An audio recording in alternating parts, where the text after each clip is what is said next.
মানুষকে ডিজাইন করা হয়েছে ছেলে আর মেয়ে অত্যন্ত সুন্দরভাবে পাশাপাশি থাকার জন্য, তাই না? তাহলে কেন একটা মেয়েকে একটা ছেলে মারে?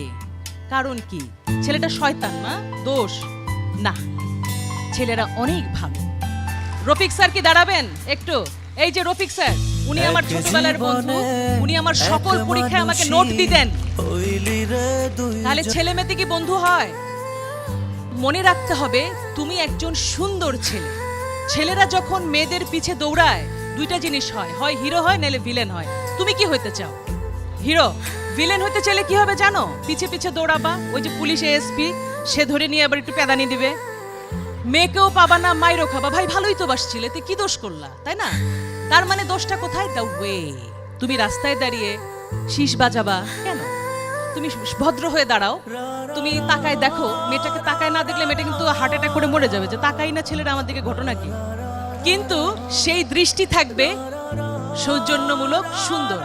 সুতরাং ছেলে এবং মেয়ে মিলে সুন্দর পৃথিবী করতে হলে তোমাদের জানতে হবে ছেলে অনেক ভালো, মেয়েরা অনেক ভালো।